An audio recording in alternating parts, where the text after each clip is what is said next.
किशनगढ़ के अराई रोड स्थित ward number 47 स्थित गुजरवाड़ा इन दिनों तालाब में तब्दील हो चुका है। गुंदलाव तालाब का पानी उफान मारते हुए गलियों और घरों में घुस आया है, जिससे स्थानीय लोगों का जीना मुश्किल हो गया है। हालात इतने गंभीर है कि मोहल्ले का जनजीवन पूरी तरह से अस्त व्यस्त हो गया है। जल भराव से घरों में रहने वाले लोग ही नहीं बल्कि बंधे हुए जानवर भी बुरी तरह से प्रभावित हो रहे हैं। कई दिनों से खड़े गंदे पानी से मवेशियों के पैरों के खुर खराब हो रहे हैं। बच्चों को रोजाना स्कूल जाने के लिए इसी गंदगी से होकर गुजरना पड़ता है।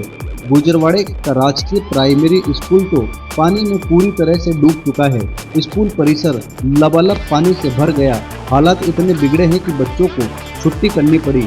टॉयलेट तक पानी में डूब जाने से शिक्षकों को पास के घरों में जाकर सुविधाएं लेनी पड़ रही है।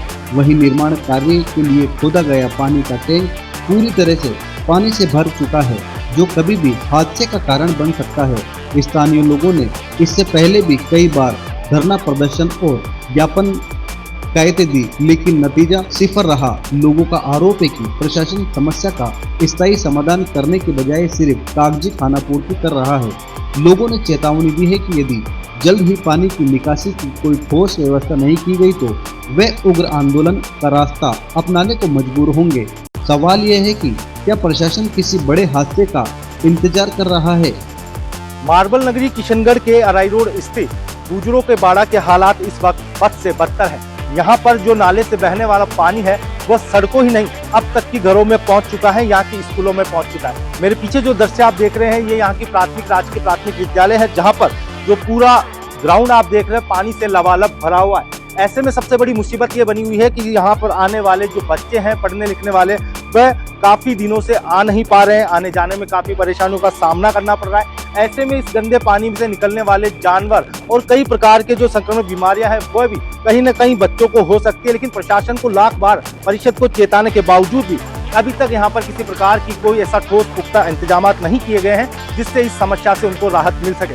सबसे बड़ी बात यह आती है कि जो यहाँ से बहने वाला नाला है वह नाला इस स्कूल के अंदर से होकर गुजर रहा है, जिस कारण से जो पानी का बहाव के साथ साथ जो जलभराव की स्थिति यहाँ पर आप देख सकते हैं। साथ ही यहाँ पर एक टैंक खोदा गया था, लेकिन अभी इस वक्त पानी बढ़ने के कारण वो निर्माण अधूरा है। और ऐसे में यदि कोई बड़ा हादसा हो जाता है तो इसका जिम्मेदार कौन है?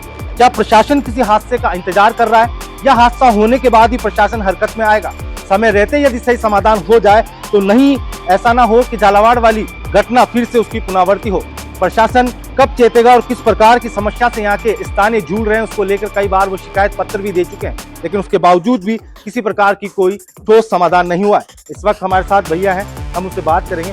ये हमारे 2 साल से पहले आ रही है और हमने गांव वालों ने और सब मिलके नगर परिषद को ज्ञापन भी दिया, लेकिन इनमें कोई एक्शन नहीं लिया। नगर परिषद वाले कहते हैं PW को काम है, फिर भी और कल भी आए थे, लेकिन कुछ सोल्यूशन नहीं हो रहा है इन चीज़ों का। पानी कहाँ घरों में भर रहा है? पानी घरों में भर रहा है सारे, और ये स्कूलों में भर रहा है, और ये निकासी नहीं हो रही है। पीछे एक नाला है वो भी बंद है। जैसा कि आपने देखा जहाँ के यहाँ के स्थानीय निवासी हेमराज है, उन्होंने बताया कि वो इस समस्या से काफ़ी लंबे समय से जूझ रहे हैं, लेकिन इसका कोई स्थायी समाधान नहीं हो रहा है। देखना यह खबर प्रकाशित होने के बाद क्या प्रशासन हरकत में आता है और इस समस्या का ठोस समाधान करता है। एक्सपोज न्यूज के लिए ग्राउंड जीरो से अभिषेक सिंह आमेरा।